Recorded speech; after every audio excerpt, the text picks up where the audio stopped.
Welcome, Evergreen Foundations, to the live recording of the Evolution podcast as we keep steamrolling ahead with the Evolution 2026 Growth Summit, something that has flipped school on its head. Our communities and everybody kind of connected has been growing in the most amazing ways. Every call we have, connections happen, communities grow. And I just think that like people grow. I have taken something from every single person we've sat down with and talked. It's the coolest experience, and today is no different. We have an amazing guest that I have had the pleasure of actually working with myself for 5 sessions, and, can't brag about enough. JJ Raschel, you have molded how I mentor and consult, how I work through my day to day, how I look at my mind and quantum physics, and so much more. So, without further ado, I'm super excited to welcome to the Evolution Podcast, JJ Raschel. Thank you so much. I mean, that was a very awesome introduction as well. Like, super grateful, and to see the impact with you and everyone I work with is just amazing because that's we always talk about ripple effect and everything else, right? And it's amazing to even if we don't work with each other on long-term basis or anything. I just got done working with another client that was just a 5-day session. A week later, they're just like booming in their business and thriving, and it's so rewarding. So that's the reward for me is to see that and recognize that in others. And yeah, I'm blessed to be able to do what I do. And I guess I could just start with like a little bit of an introduction. Is that cool? Yeah, actually, that's what I was gonna say. I'm gonna before you do that, I'm gonna share a quick little story that it just kinda dawned on me that when I worked with you was a year ago now, and I was in a new relationship about, and, I wanted to learn really how to function in a healthy relationship. I really opened up to you about my past and about a lot of things with myself. And you really got me to look at what beliefs do I have about myself that I need to rewire, reframe, um, and look at myself in a more true light. And when I was thinking that as you were just talking about where I am today compared to a year ago, I know so wholeheartedly why that happened. And my first question that I ask in this podcast is a great reason because I know why, but our listeners and viewers and members don't. So, who is JJ Rochelle? That's it. Are we? Can I go deep? Can I go way Go, deep? dude, go nuts. I love it. Go, run. Uh, It gave me so the JJ Rochelle, in the ultimate truth of things, doesn't really exist. JJ Rochelle is just a holographic projection of an infinite eternal being, right? And so this guy, this character, JJ Rochelle, is just one individuated projection of that infinity that found a little bit of truth of who it really was, right? And the journey started out basically in Cedar Grove, New Mexico. I came from really kind of like hippie commune parents and stuff, and they're very unorthodox in the community they were in. And raised by my grandma predominantly. Both of my folks struggled with addiction my whole life. So, but I was really blessed to grow up with my grandma because she had a wealth of resources and knowledge and experience that really taught myself and all of my foster brothers and sisters that we grew up with together um, acceptance, unity, community, cooperation, understanding, understanding diversity and difference between different people from different cultures, growing up with every kind of person you can think of in one household, and all of us with this kind of the shared story of, the broken homes and trauma and things like that, right? And so my grandma was somebody who was initially um, really the greatest mirror for me to recognize what it meant to be a good human being at least, right? But at most also to be something beyond what the human experience typically is, right? And um, I got to see her really kind of transcend a lot of the everyday norms of people at that time, women. Uh, my grandpa was a black man, so, you know, interracial marriages and things like this at the time. And um, there was a story about her where she had her school open. She raised over 40 foster kids from all around the world. And these kids came from all over. And one of the school district people from the area came cussing at her, yelling, saying she's, not doing what's right for these kids and all these different things. And he's screaming and yelling. And someone ends up calling the cops. Cops come up to the door. And my grandma's just standing there peacefully, kindly, and just, s- you know, calmly. And this guy's screaming and yelling, telling the cop, "You got to do something about this lady." And this guy that's screaming and yelling at her is the superintendent of one of the primary schools in the area, and saying that basically she's taking his students and these kids are being mistreated and it's not right for these kids. And as he's screaming and yelling at everyone, my grandma just looks to the police officer and says, "Would you want your kids going to his school?" And there's something in that story that I saw her do over and over and over. And it was in the midst of chaos, in the midst of crazy traumatic things happening between whether it be parents or um, you know, family members or people that just we didn't even know. A lot of strays would come in, people who were struggling with addiction, a lot of people, so it was like a safe haven for people.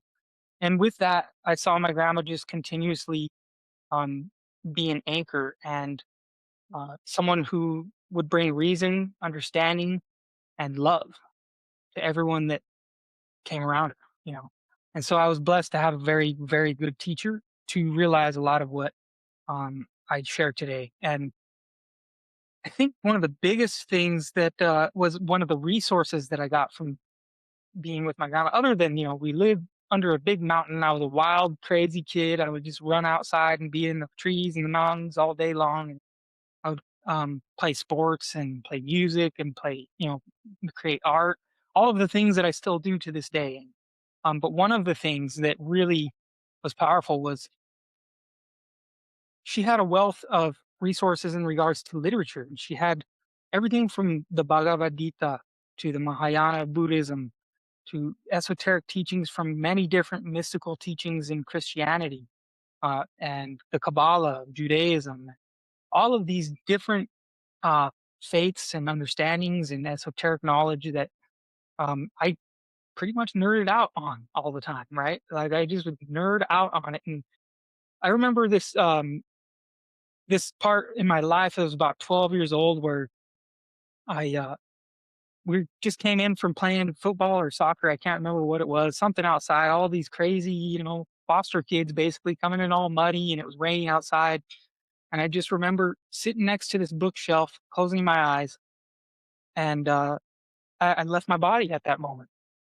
And I experienced that I was not this body, and I was not this mind.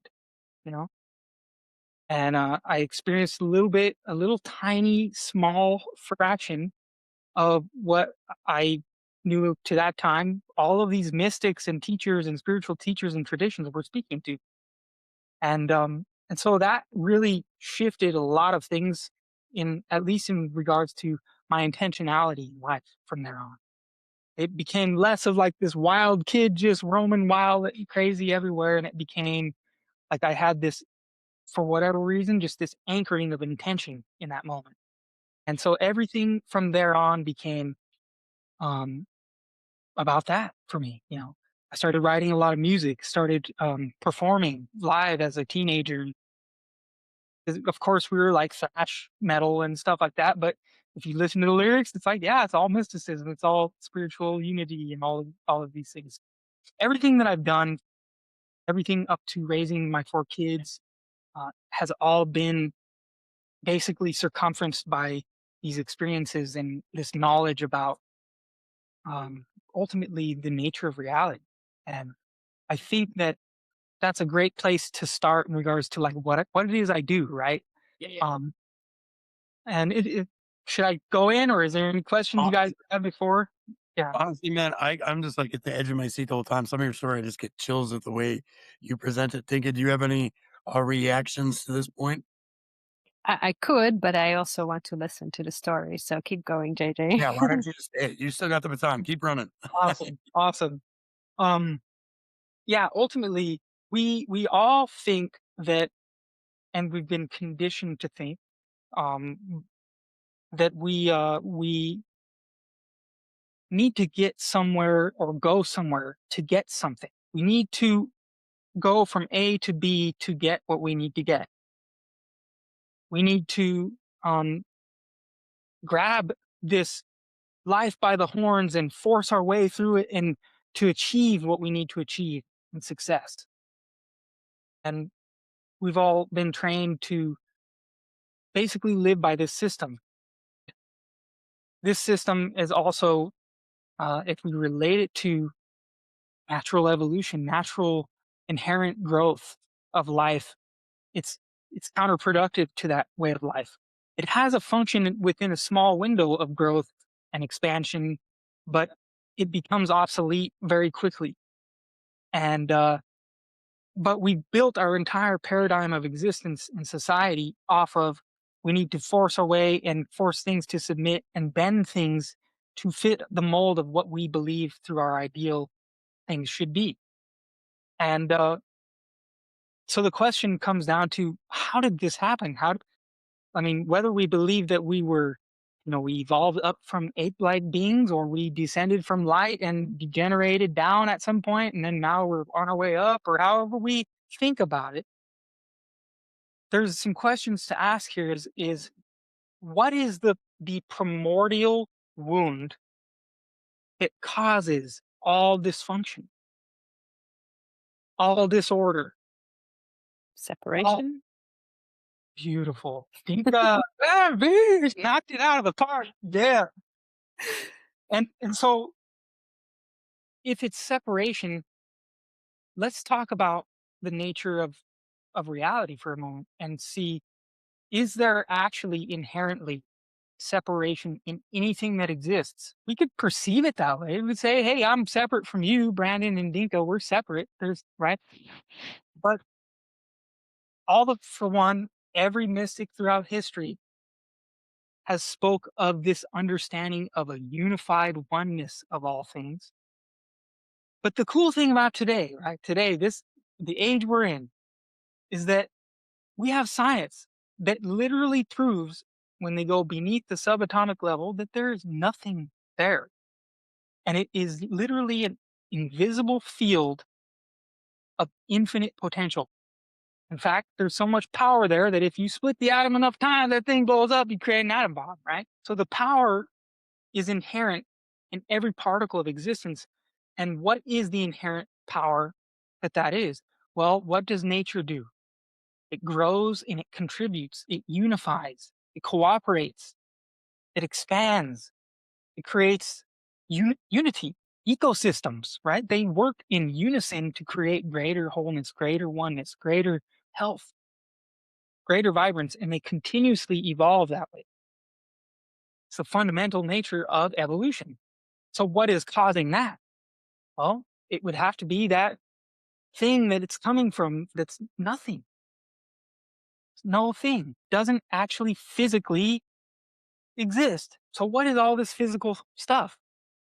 We know that it's just particles coming in and out of existence septillion times per second or something, and that it all comes into existence based off of the way that we observe it. Damn. So if we believe that we're separate, then we will create that. We will create divide and separation. How do we get down to the root core of us though? Like we could talk about unity all day, right? Talk about it's all about unity. It's all about coming together. It's all about being one and all of these things. But the ideas are beautiful. How do we get to the core of experience of this, what we could call reality? And we can all decide for ourselves whether we believe that or not, right? But how do we get to the core itself? And it's simple. It is very simple, but it's not easy. And so, if it's cool with you guys, I'll just talk a little bit about a little more of the how. Number one, how did this perception of separation happen? How do we return back by experience to wholeness, oneness, completeness. Is that cool? Yeah, Yeah. go ahead. Yeah. Keep rolling, man. I love it. I love it. I'm taking note. Awesome. Um, so if eternity exists, if the underlying fundamental nature of what is what everything is being born out of is infinite and eternal, it would actually imply that there is no place that that thing could end and something else could begin. Has no beginning, has no end. The mind can't fully wrap around that. We can intellectualize it a little bit and have some little lightning bolt in our brain that says, "Oh, whoa, I think I get it." But when we start to talk about if that fundamental nature of reality of infinite is consciousness, if it's consciousness, then there would have to be somewhere where that consciousness began to perceive a lack. It would have to just play the game of three-dimensional reality. That infinite consciousness would have to create the illusion for itself, even though it never subtracted from itself. It always knows infinity, always knows itself. It can never divide itself.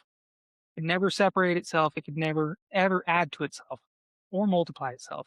So any multiplicity is just a illusory or elusive projection. And in the moment of that illusory projection of itself, in that split moment, is the very first primordial conception of separation, which then creates differentiation from that infinity, at least elusively. Yeah. And we could arguably say that, even through science, you're not just a part of that. You're the whole thing. You're the whole thing. Okay. When you split the atom, the entire infinity is all there.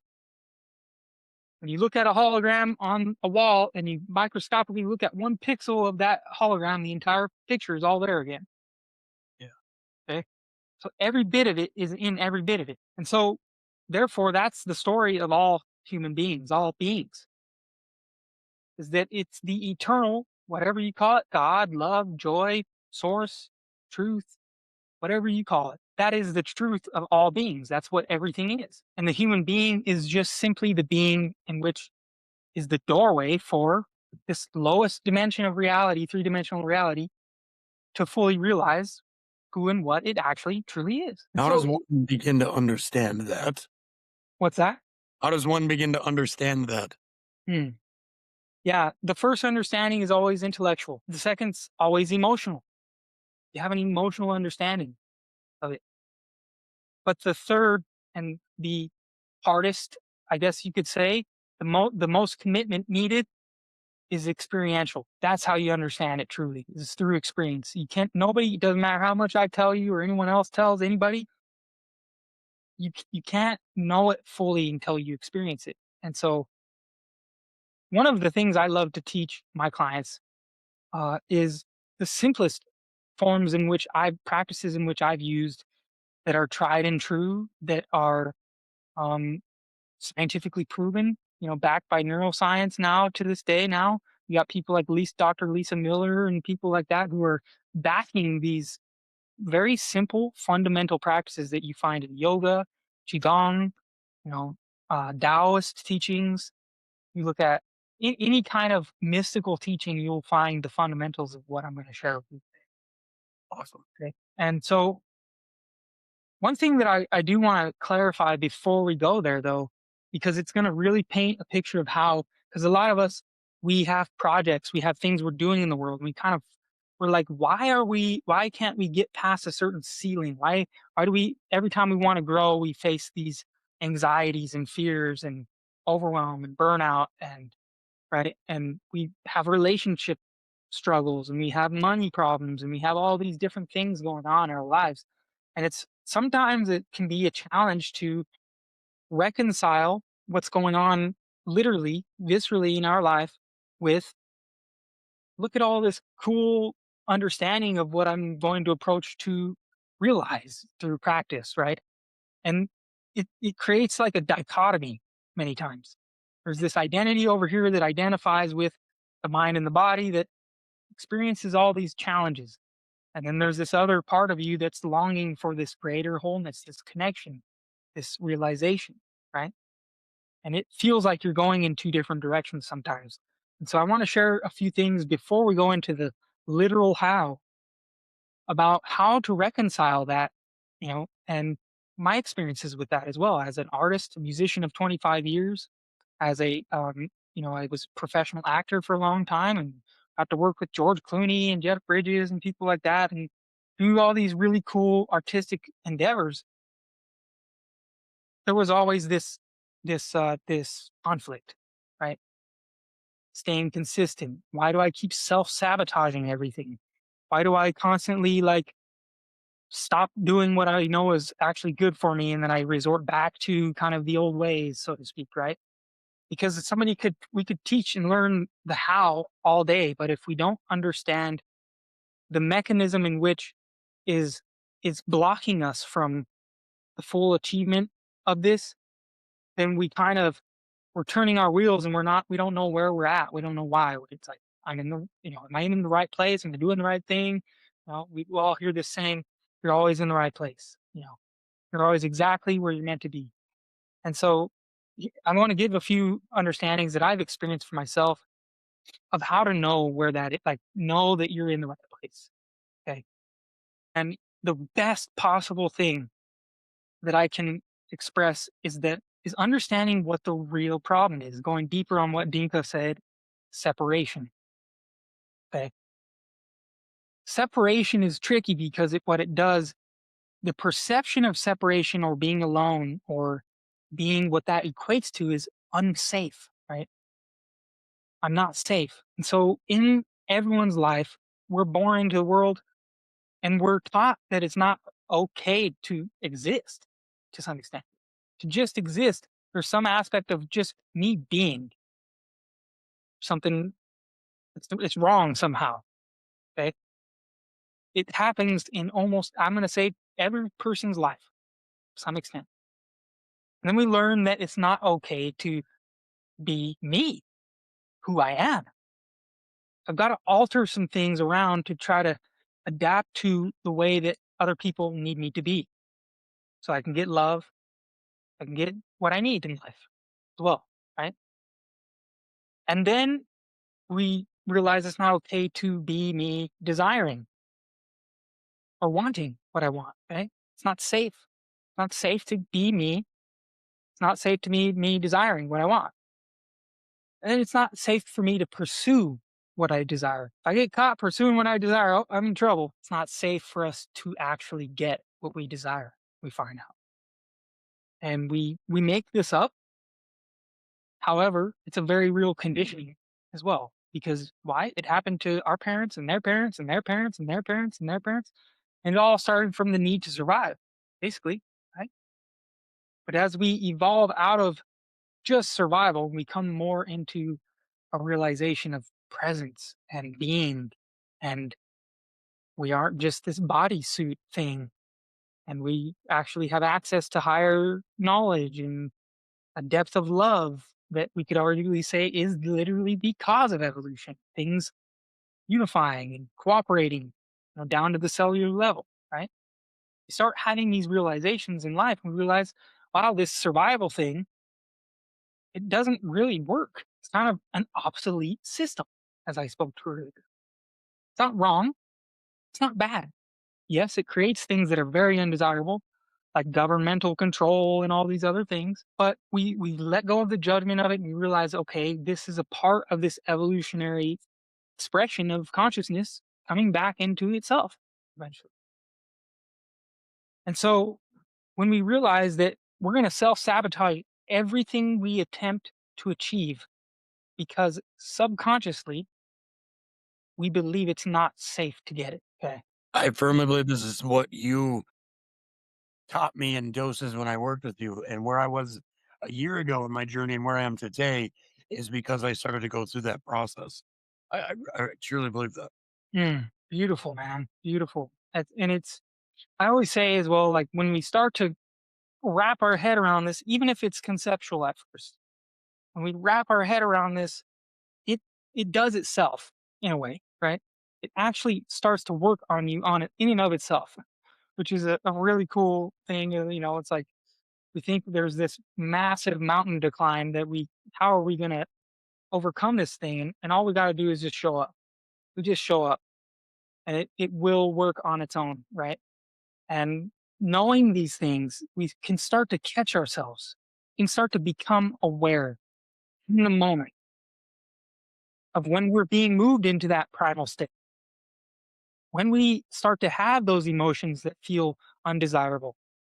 I don't like to call them negative emotions because we're judging things when we say negative, positive, good, bad. We could arguably say everything is for our benefit, right? Why would an infinite being that knows everything create a system that has all these dysfunctional emotions in it, right?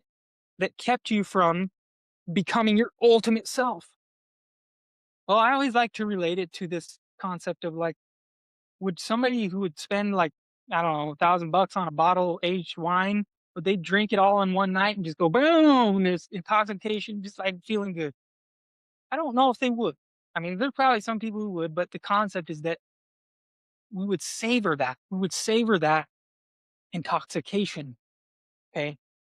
Now, if we relate it to the story as like an infinite being playing a game of limitation, again, guys, these are concepts, right? An infinite being playing a game of limitation would have to hide its power in the places that it would never think to look in our negative emotions. And so, what do we do when we have negative emotions, right? Run to That we judge, yeah. We run from them, we resist them.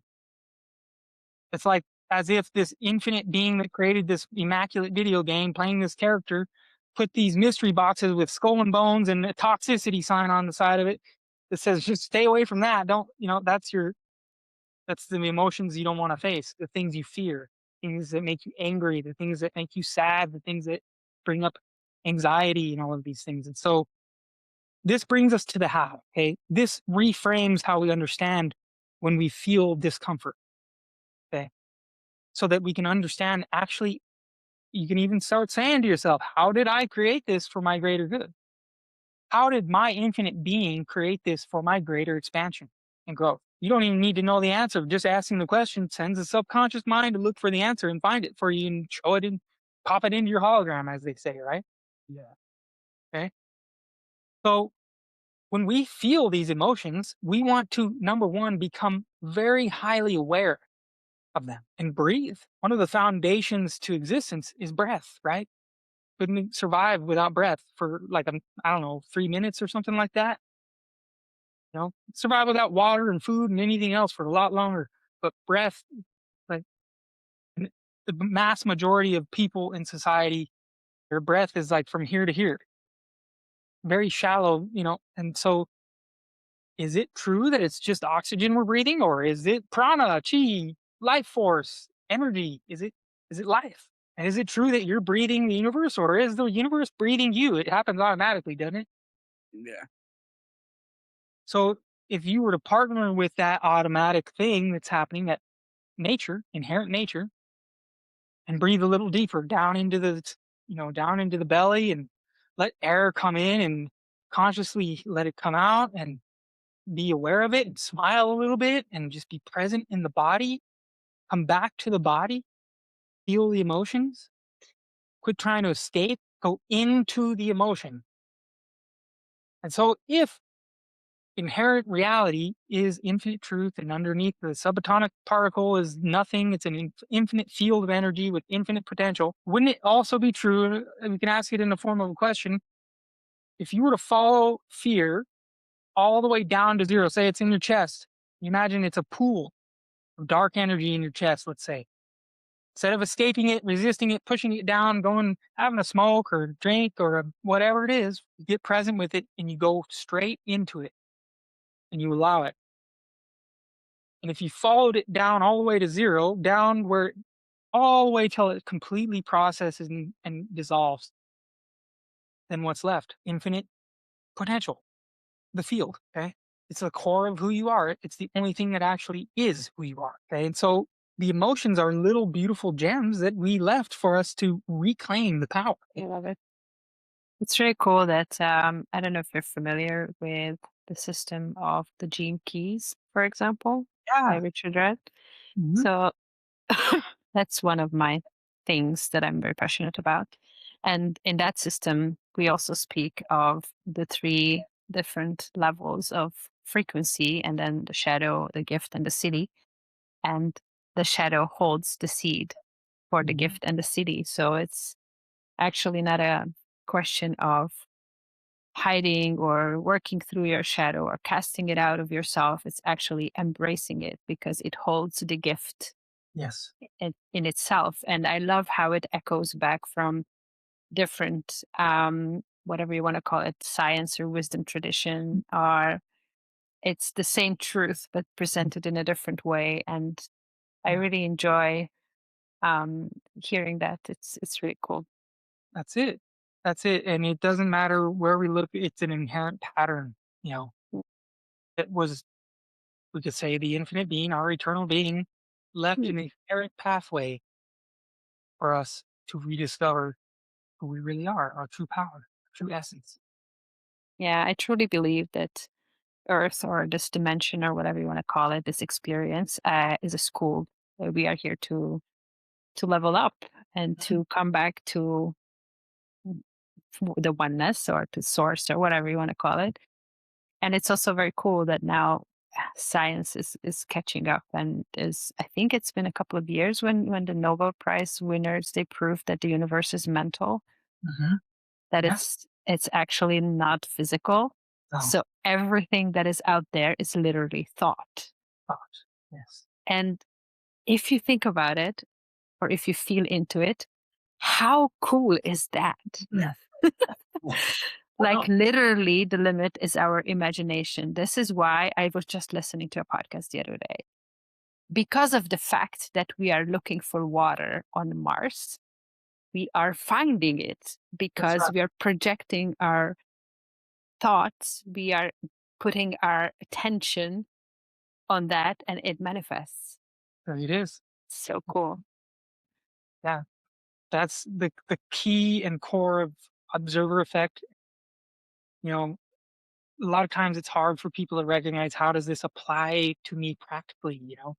And this process of breathing and staying present in the body and being centered in the emotion, even allowing the emotion, automatically is where you practice. Basically, you get masterful at observing without identifying with.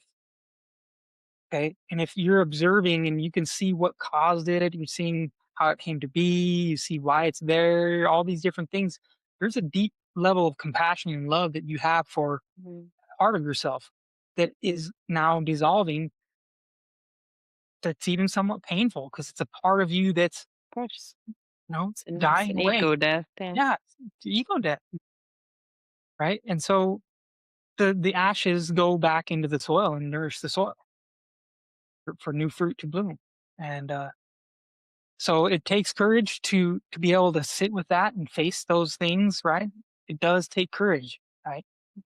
And it takes being the number one most important piece. And I go into 9 steps, very masterful steps in the process. But the number one core to share is that when we start to just become aware, step, Mm. just be Yeah, aware, awareness. Yeah. and that in itself creates a massive shift in your life. To have the sovereignty, choose something different, to choose presence, to choose being in yourself, being in your body. Where does that process start? What if we have some listeners going, be aware of what? What am I supposed to be aware of? What am I looking for? Yeah, it always starts with an undesirable emotion. Always. That's how you continuously bring yourself back to awareness. How many of us have undesirable emotions every day, right? Okay. So, and how many times do we run away from it or resist it or try to avoid it or ignore it? I would say most people, probably 90, 80 or 90% of the time, they're avoiding their emotions, right? And the emotions are energetic keys. They're energetic keys. And the siddhi, the power that you have within you, the divine power, is hidden in that. Right. And so if you go into the emotion, have the courage, we all hear face your fears, right? But we've also been taught dichotomously and contradictorily, don't feel fear, don't be afraid, don't be, don't be sad, don't be angry, don't feel.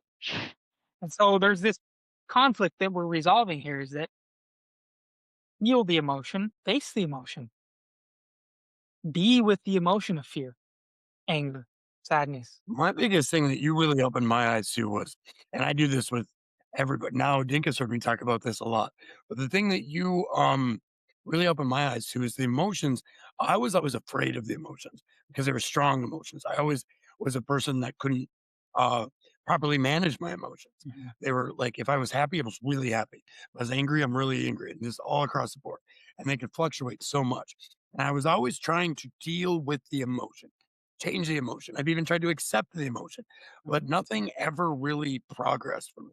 Even when I was on my transformation journey and I'm working on my mindset, I'm doing stuff. And honestly, not to toot your horn, but to toot it, like it wasn't until I met you and you really opened it up that, hey, the emotions subconsciously are tied to a belief that you have. What do you believe about yourself? And you uncovered, like, in that time, like, I believe I'm a good person, but I believe I've had a bad history. I've had a bad past. I have regrets. I'm not happy with myself. Well, what beliefs are causing those? And when you had me, man, I've been doing that for a year now. Like, I'm still doing that, right? Like, it's a journey. So but you have me finding those beliefs one at a time that I can reframe. In my community Better Brain Project, actually, that's what we've been doing all week is like, what self-beliefs are holding us back that we can just easily reframe? I'm not a good person. Well, is that true? No, look at all this stuff you do. You are a good person. You have so much reminders that make that statement, that belief that you have, not true. So why do you believe that? Learning that process from you changed my life. So grateful to hear that, man. That's so beautiful. And I think that having the commitment to stick with that because, the gardener doesn't just plant seeds and then expect it to grow and not water them and not tend to it. And it's like the gardener tends to the garden day after day after day after day to grow the fruit of what the garden becomes. And so you committing to that for a year, that's on you, bro. You're amazing. You did that.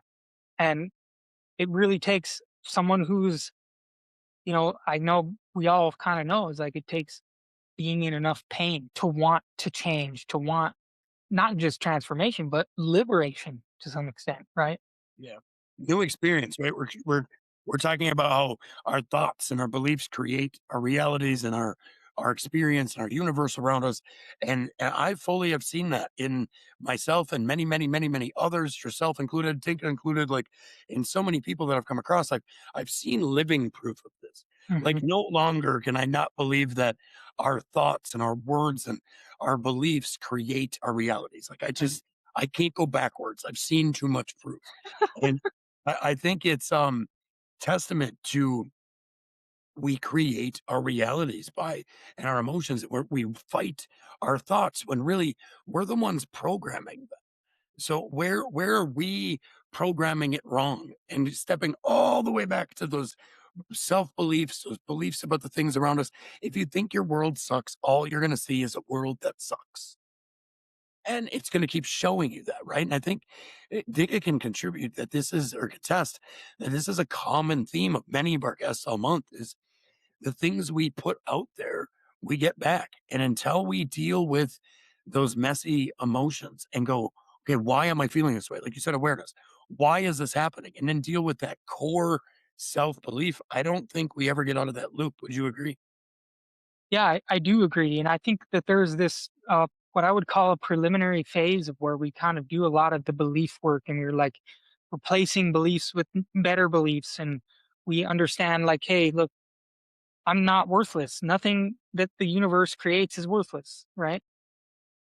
And so that's actually a lie. It has to be a lie. Inherently, it has to be a lie. In some form of the opposite must be true. And I think that when we get past certain phase of that, where we've really worked on beliefs. We've really seen how this kind of unhealthy way of thinking and feeling perpetuates our reality in a specific way. And eventually, I think through all of my experience, my own personal, and seeing so many clients going through this as well, into kind of the depths of manifestation and the depths of creating their dream projects and the depths of, you know, healing relationships that have been destroyed for, decades, and coming out of addiction that was for decades and never going back, seeing these things happen. um, there's a very inherent part of this map, this journey that we go on, where we kind of realize, okay, I've dealt with beliefs, the neuro linguistic programming, as we say, NLP, right? That is all a part of language patterns and a part of these beliefs and a part of you know the way that we talk to ourselves on a daily basis. And when we start to change that, we start having what we spoke to as the emotional shifts. We start having these big emotional shifts. We understand it intellectually first, we understand it emotionally, have emotional shifts around it, and we start making changes in our life. And to commit fully and go all in with it, as you have, is the only thing that creates the identity shift, because it really comes down to the fact that we, as a human being, when we're born, whether we believe past lives or just genealogically, there's a lot of things that accrued to culminate and create what you are genetically, ancestrally, karmically. If you believe in that, it's up to you to however you think of it, right? But it all culminated to create what you are. And there's an identity attached to that. Okay. And so this is in the deeper parts of what I do. It's about breaking the core spell of believing that you are, and as we spoke to Dinka, what Dinka said is believing you're separate. And that separate self believes that it has to be this, has to be a millionaire, it has to conquer the world, it has to control, it has to all of the different things, or it has to prove that it's good enough. And so we have all these identifications that it takes on to try to fill in a void. And the only thing that fills in the void is where we get past belief work and we get past all of those things, which are the most powerful fundamental foundation, is we just start to go deep into practice and presence. And that's through deep breath and deep meditative work, where we actually experience that we actually don't have to be anything. We are everything. And when you experience that, um, you can just wear identifications and titles as a little Velcro. It's not glued on anymore. You just take it off, throw it off whenever you opt. It's like I am, right? We've all heard that. Full stop. I am, and that's enough. That's infinity. And when we come to the core of that experience and beyond the idea, right? Um, there's no words that can express what that really is like. All I can say is it's orgasmic, it's blissful, it's pure love, it's infinite possibility, and you can never hate again. You can never, if you want to keep hating, don't do this, right? Uh, you can never, you can never, you can never fall back into the traps again either. And what used to be months or maybe even years, decades of suffering, you will experience maybe very subtle forms of discomfort in days, hours, or moments. And you always know it's for your greater good. And so coming back into presence is really all about just a very simple practice of just learning how to be. And from that being, all doing is a byproduct, right? From that being is infinity, is the eternal and super conscious experience, mystical experience, whatever you're after, right? From that being is total, full understanding and awareness of infinite abundance. We are always infinitely abundant. Can't say, oh, I need to get more abundance. No, you're infinitely abundant already. You create an abundance of everything you don't want already. You have abundance flowing out of you all the time. What you are, right? Yeah. You just got to redirect where you're creating abundance, where you're manifesting what you prefer to see and experience. And that's in the Yeah. present. We also talked about this. I don't know who mentioned this, Brandon. Some people say like, yeah, but I don't know, manifestation is not working. No, no, it's working. You are doing it all the time. You're just not manifesting what you think you want. You're manifesting what you don't want because that's what you focus on. And the universe is very simple. It's like, this is what you think about. Here's some more of that. That's how it works. It's like, oh, so you don't want this. Okay, so here's some more. Yeah, it's Yeah. it's really funny. That's where also people get it wrong. That's you do the manifestation and then you have to wait. There's like a time in between. Manifestation is instantaneous and it's happening all the time. It's just what people think that manifestation is and what it really is. It's not the same. It's Yeah. kinda like the universe is the big brother that's like, "What? You said stop poking you? Stop poking me. Stop poking you?" It's like that analogy. That's all I could think of. But Yeah. Let's take it a step further and because that those it's so true, what both of you are saying. And you hear things like, um, oh well, look what I attracted into my life again. Well, just the words attraction, like attracting or coming from something else and coming to me, those things um subconsciously, neurolinguistically have some subtle effect on the way that we understand and the way that I've experienced that those things are not true is that there is no universe out there. It's literally a mirror to my own consciousness. It's a mirror of my mind. Okay. And so when you smile, the mirror is smiling back. When you frown and you're upset and it's showing you that information. And so if we know it's not physical, then we're just collapsing specific information that's already in the mind and we're perceiving it through these very small lenses and apertures of perception, right? The eyes and the ears and it, right?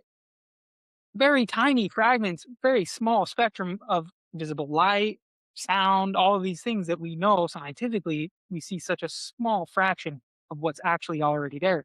And the truth is that the entire infinity is always right here. Yeah, this is why I say that in my view, the brain is not a hard drive. It's a radio antenna. It's like you are Exactly. tuned in to a certain channel, Mm. and that's your experience. Right. That's the music that you will hear, right? Mm. So if Yeah, you don't like the music, change the channel.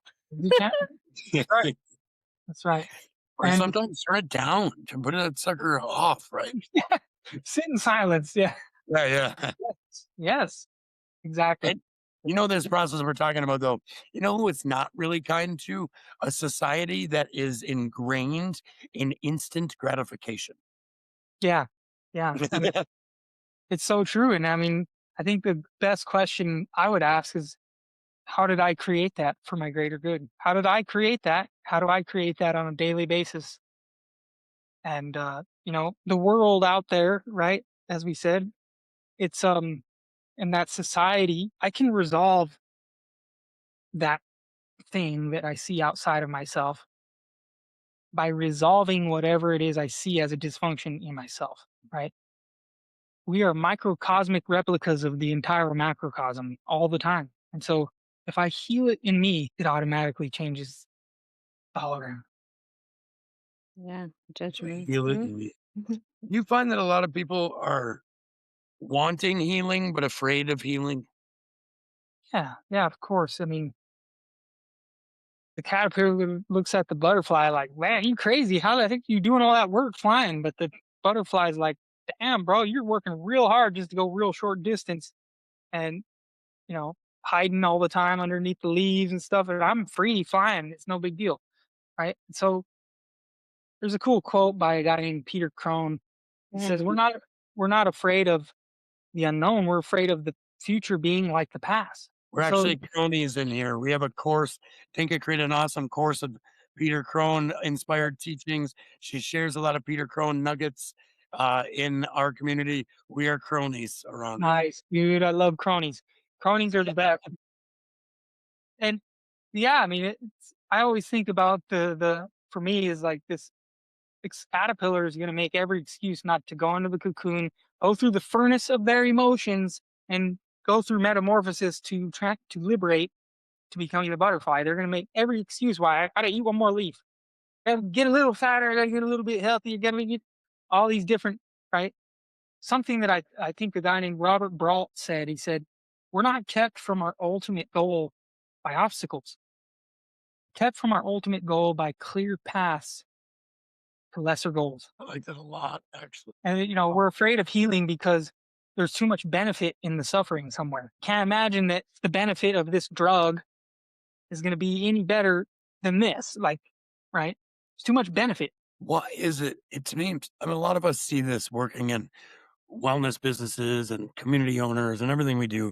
A lot of us see this, but why is it that like the fix could be, hey, learn how to do breath work for like 6 weeks and you will solve this problem. Or here, take this pill and you'll do it overnight. But there's like six things that could happen with the pill too, but it'll be quicker fix. And I mean, this could be reality and a metaphor that for a lot of different things where it's that quick fix is always comes with a price, but we're willing to take it over the hard work. Why is that as human beings? Yeah. Because as a body, this body has a chemical, you could call it homeostasis to some extent of the way that it learns to function. Okay. And if you have a body that is used to feeling cortisol, mass levels of cortisol at 10 a.m., it does not matter if the typical reason for you feeling it is there or not. It will find a reason. Okay. It's a program, right? It's a program that's been programmed for decades, if not millennia, if not eons of existence, right? So it's a program that is in the core spell, the core wound of believing you're separate. So these are byproducts, these chemical dispositions and the way your DNA and everything else is. We know we can unzip and zip up DNA and change our DNA just by some of this work, right? All this work. So it's all based on that core wound. And if you understand that that core wound has so much more, infinitely more for you, then you might be willing to let go of this benefit of this quick fix pill to go through some discomfort and fight through it and work through it and to be opened up to a way more expanded state of being, right? And so it's a chemical thing at that level, right? It's um and this is what really becoming deeply aware of your emotions has so much power in is that when you become deeply aware of your emotions and you're allowing them and you're becoming aware of decisions you make from them. If you remember Bet-Dar, Brandon, maybe we'll go through Bet-Dar here, right? If you remember this cycle, is that the cycle of self is beliefs, emotions, thoughts, decisions, actions, and results or reality. Okay. And always say BE, beliefs and emotions first, because the initial start of everything is belief and it goes directly into emotions. There's a subconscious signal that goes directly into emotion. We think it's thoughts first, but it's not. The emotion happens and it triggers a thought that perpetuates the same emotion over and over and over. But I just did a group on this last week, Better Brain Preservation. I give you full credit. Like I always say, I learned this from, but yeah, I love that dart. Thought it I was, didn't make it up, and I learned it from a guy named Matt Schaefer, and Matt Schaefer told me that the guy that he got it from didn't make it up either. So we don't know where it came from, right? Does it matter if it's Doesn't worked? I matter, right? mean, yeah. Yeah, and that's so cool you're sharing it, man, because recognizing like these inherent patterns to things is a big way that we liberate ourselves from exactly what you said. Well, I know that this is the cycle of the way I'm creating my life, so I can make a decision here. At least I have the awareness to make a choice. I know what this pill turns into, right? I can make a different choice, and it's going to be discomfort. But the point we made earlier too is like it's got to be. Sometimes we got as humans, we have to be in enough pain to be willing to go through what we need to actually liberate ourselves, right? And yeah, so the pill thing, which is a great example of that, it's a lot less work. It's a lot less work, and but there's a lot more really at stake, at cost from that as We're well. we're a species that really avoids discomfort and Yeah. less than force, right? It's very evident, and I mean, it's crazy. We're talking about Betdar with when you start with your beliefs create your thoughts and or your emotions and your thoughts and decisions, actions, reality. I feel like for my a lot of my existence, I always started with okay, my reality sucks, and then I would go up. I would go, "Well, I better change what I'm doing and change things." And that would work for a little while, but then I would be right straight back to I always, like, kept calling it like I'd slide back into rock bottom, slide back into rock bottom, have a high, right back down to the low. And I never understood that for years. That was like 20 years of my life. I never understood why until again, I met you where I think so many people go, "My reality sucks. Let's do different things." But if the beliefs never change, the emotions and the thoughts never change. And if Mhm. those emotions and thoughts never change, then you're going to be right back at the same actions and stuff that got you in the same reality. So until I went all the way to the top and went, wait a minute, I can't just change my actions and start working out and eating better and drinking water and think I'm going to feel great. I need to change what I believe about myself, about my reality, about my universe. And until I started to really do that, nothing changed. For a little while, it would, and then back and forth. And I'm sure that's kind of what we were talking about. The universe is going to grow it. It's going to give it to you. It's going to give it to you. And you're going to be like, you know what? Nothing's really changing. And then it's just like, oh, you don't want to see you later. Yeah, yeah, yeah. And it's such a great point, man. And the way you explained it is so perfectly said, so good. And it's really like kind of this: if we believe we're unworthy, then we will always sabotage us getting it. But what that unworthiness is coming from is actually the belief that it's not safe to get it. Yes, because why would we truly want it if we're afraid? Why would we truly? Well, I mean, we can say we want it all day long, but if we have something, a fear in our subconscious holding us back, if you're afraid to grab the ring, even though you know you need it, you're not going to grab it. That's right. Yeah. And a great way to get clear on that is like, I can say what I really want and why I want it all day long.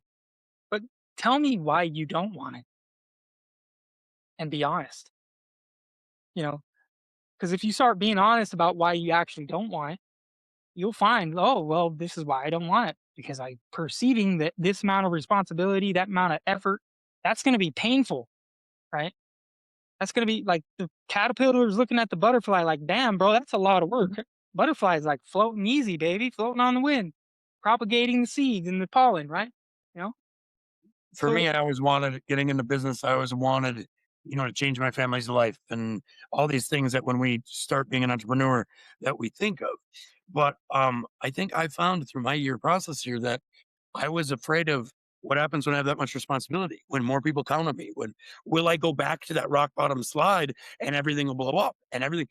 Those fears were always there. And until I handled those fears, nothing, those next steps never came. I always tried to force those next steps. Now I'm sitting on a pile. I'm walking up a new next step every day because I believe that I can handle that step. I believe that I can take that step. Before I wanted to take the step, but I was afraid of what that step meant. so good, man. It's so amazing to hear that. It's powerful. And it's a testament to this work, man, and your commitment to it. So amazing, dude. I have a Absolutely. I have a quick question about like the manifestation stuff and everything we're talking about. And this is a moment that I like to call in these podcast episodes. While you're driving to work, I'm gonna ask a question you can listen to for my girlfriend. Um if you are in like a connected relationship, a household, things that where your energies are constantly flowing alongside of each other, and you have one person that's like always positive, trying to put things out, believes in manifestation. And then you have another person that's more in that glass half full kind of mind frame. Do those energies combat against each other? Yeah, I mean they definitely can based on intention, right? However, one of the things that we find in intention is that whether we're doesn't matter which person we are. It could be the one who believes in all the manifestation and positivity and all these things, and we can believe in none of that. And like doesn't matter which one we are, but we're both wanting the other person to be someone else. Okay. And so you're thinking that this other person needs to change, right? And so certain and we could all be honest with ourselves. I know for me personally, being married to my wife for 22 years now, there's a lot of what the guy does. He's like, "Oh, I better fix everything, right? I'm trying to fix this." Not she just needs you to hear her out, bro. You know, Yeah. just really hear her out and really listen and hold space and don't try to impose your own answers on everything that you think that she needs to know or hear or do, right? And what that did, not that person taught me how to be a great coach as well, right? Going through that preliminary training, it's like great training for being a coach because there's an aspect of us learning how to hold space and ask proper questions, right? That allow them to know that they are being heard and they're seen and they're understood. And when you build that level of trust, it's all about trust. Okay. When you build that level of trust and this person trusts you no matter what, you will automatically begin having some positive effect on them seeing reality differently without you telling them anything is different. Okay. Trust is a magic elixir. It's what you're made out of. If we were to give another name to that essence, right? It's the magic elixir. If you build trust with the person that you're with by just allowing them to be as they are, allow them to have their own beliefs, their own feelings. I mean, we're talking about emotions right here, right? We're talking about how we should allow our own emotions. It's the same for others. They are okay to feel and think the way they feel and think, and to hold space for that and ask questions like, how can, you know, questions that prompt them to give sincere answers, and there's an exchange of honesty, right? And there's no set perfect like formula for this, right? As many people as I've coached in relationships, there's no set formula for this. It's one of those things that when you learn how to just be present with that person, you will automatically know exactly what to say and ask. It's a magical thing, dude. Okay. Intuition literally comes in and you ask such beautiful questions that only are so nuanced and pertaining to that person that even in a different context, that question doesn't work. It doesn't matter how many times you try to format that thing. It's not right Yeah. Yeah. because there's such nuanced connection between you and that person. And that was such an awesome answer. You just leveled up my relationship communication in in one question. That's freaking awesome. I love that. It reminds Um, me of what I think Peter Crone is also saying a lot, that the biggest gift that we can give someone is to experience their reality without judgment, Mm, because we are wired to fix things, right? Like, oh my God, you broke up with your partner. Oh, but you're gonna find someone better, and it's coming from a place of love, but immediately we try to like fix things. yeah. And actually, what they need is just to meet them where they are and to acknowledge how shitty it is, the way that they feel, Like, without yeah, putting the oh, plaster on it or covering it up or polishing it. Like, no, no, no, but you're going to be fine. Oh, you're going to find someone better and stuff like that. And when you do meet them there, and without judgment, because if you say that it needs fixing, it makes them wrong, right? It makes them exactly. feel inadequate.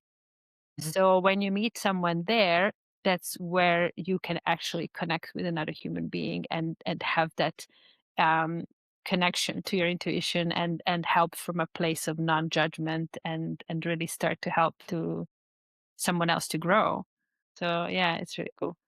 So good. I love that. And that's so true because it's like, one of the experiences that I continuously have being married for 22, 23 years now. I think I better figure that out before she finds, I don't know, but 20 years, you know, um, is that those moments when we're sitting with each other in those very vulnerable moments. And it's to completely second what Peter Crone is saying with that is that you can literally see inside of their reality, right?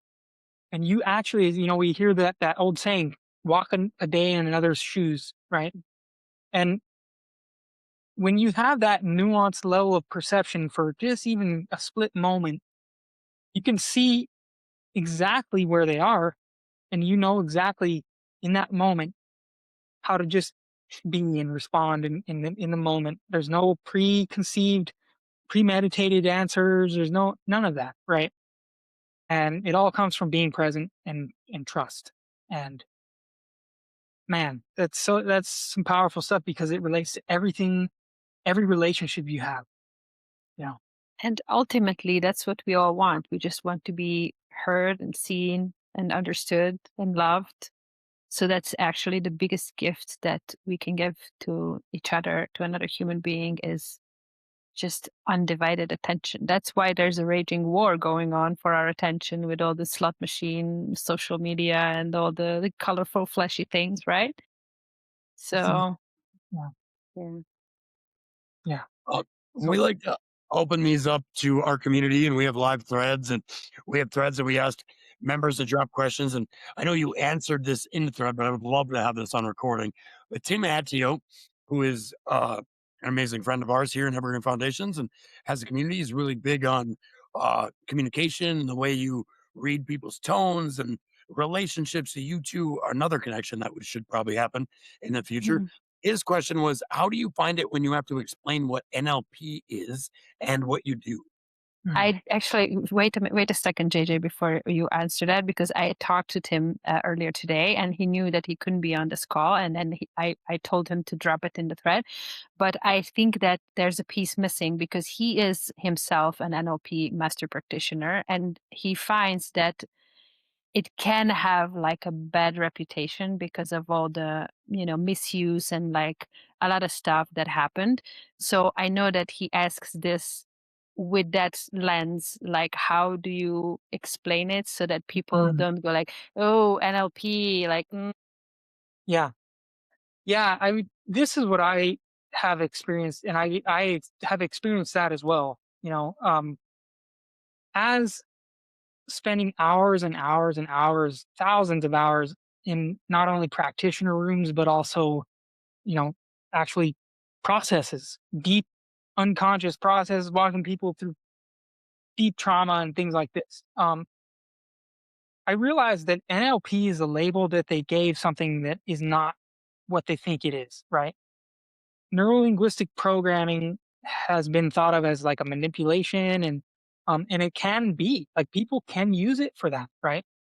Um so I don't really even identify as an NLP coach, to be honest.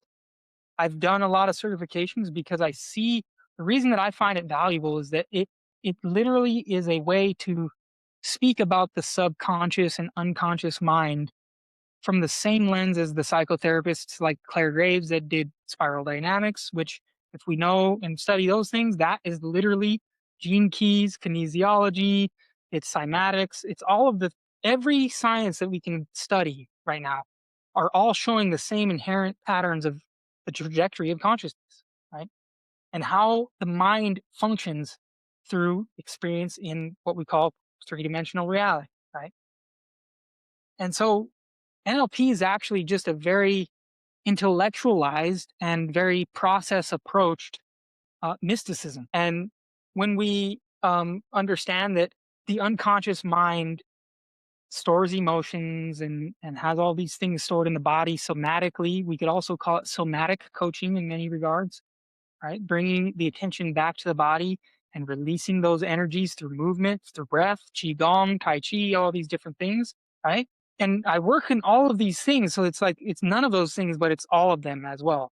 And so for me, I've had to find ways to just speak to, and I think this is valuable for anyone in any niche, quote unquote, or any background, is that instead of speaking to people about what you do, speak to them more about how what you do solves their problem, right? And that's marketing, copy, you know, messaging, connecting, all of these things. They don't care what I do, like what my background is per se. If they see a few like certifications and they ask about it and this and that, that's cool. Like we can talk about it. But ultimately, you know, my favorite NLP practitioners have taken it and evolved it, right? You know, Tony K, I got to train with Tony K, who is like the leading, you know, he's certified more practitioners in the world than anyone, I think, right? And he's, you know, someone who evolved NLP beyond a lot of the kind of workbook status type stuff that they use. And I would rebrand it, is what I would do. Short answer is just rebrand it and speak to the problem and the solution, right? If they Think know when that, you're watching this, you already do that. I yeah, think he does a good job of already rebranding what he does because I didn't even know he was NLP because of the way he presents. there you And go. you, same thing, right? I mean, you talk about it, but I know you're so much deeper than that. We had conversations of your travels and think people you've worked with and stuff. So I know you go deeper than NLP. Um, that's actually a good segue question before as we have a few more minutes there.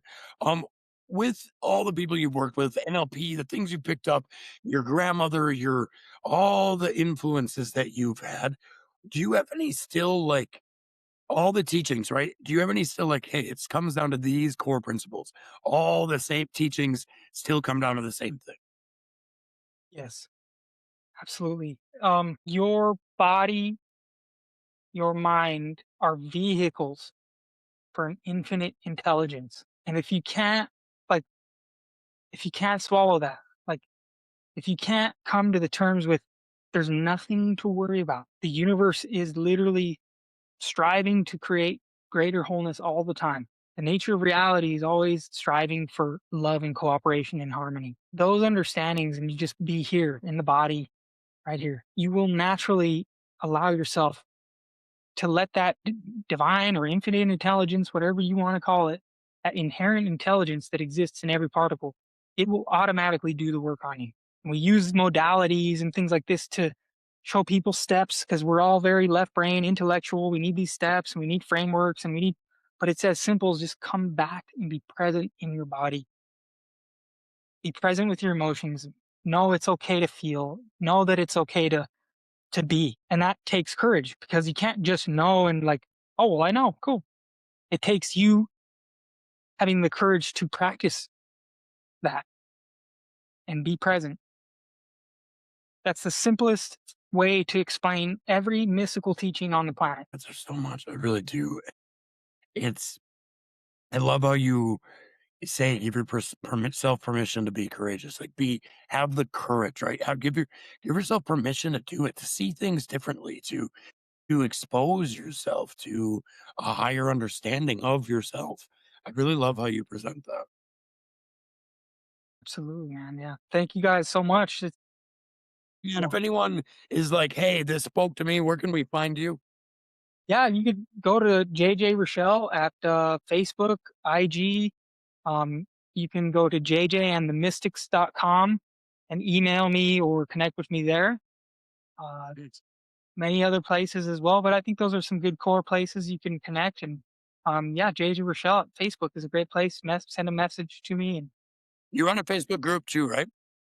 yeah, quite a few of them. Yeah, there's one Creative Soul Uprising is one of the free groups that I have that people can join and get some Nice. free resources and stuff. Yeah, so yeah, That's awesome, man. This has been an eye-opening chat. I love when I can look at me and Dinka and we're both kind of like sneaking into like we can get closer. We're already front row, but like we can hear you better or something. It's I love the conversation that we had. It's eye-opening. It's something that, like I said, I brought up a few times. You doing this with me got me on a year-long journey that really opened my eyes about myself, understanding of what I was attracting in my life. And I feel like I can look around me now and be like, hey, I'm starting to attract better. So I thank you for that. I'm gonna hand the Dinka the ball for the hand egg, as I like to call it, for the end of the start of the end of the call here.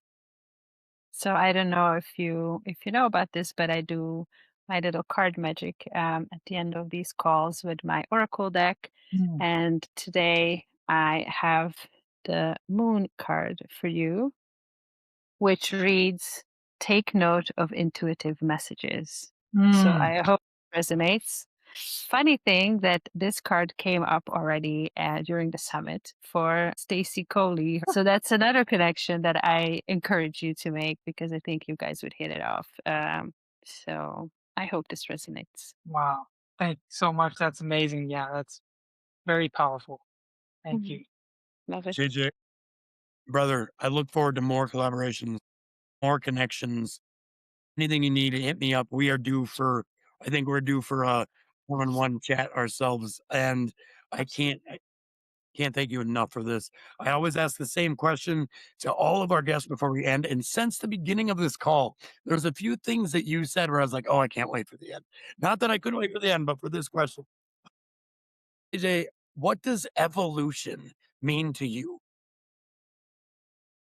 Evolution. Evolution is the inherent system that consciousness allowed itself to continuously begin seeing through greater and greater and greater lenses to perceive and realize what it infinitely already was. And so evolution is the process of stepping through those stages and phases. It's not like there's one phase and it ends and it starts another one. It's very fluid. It's a spiral, you could say. So evolution is a spiral of expanding consciousness. It's a beautiful answer. Absolutely love it. Again, thank you so much, JJ. The Evolution Summit that last week has been really winding down in the best ways. And hey, uh, keep evolving, keep being you, and keep showing up for everyone in your life. Have a great day, guys. Thanks for tuning in. Thanks, JJ. Have a good one. That was awesome. Thank you guys.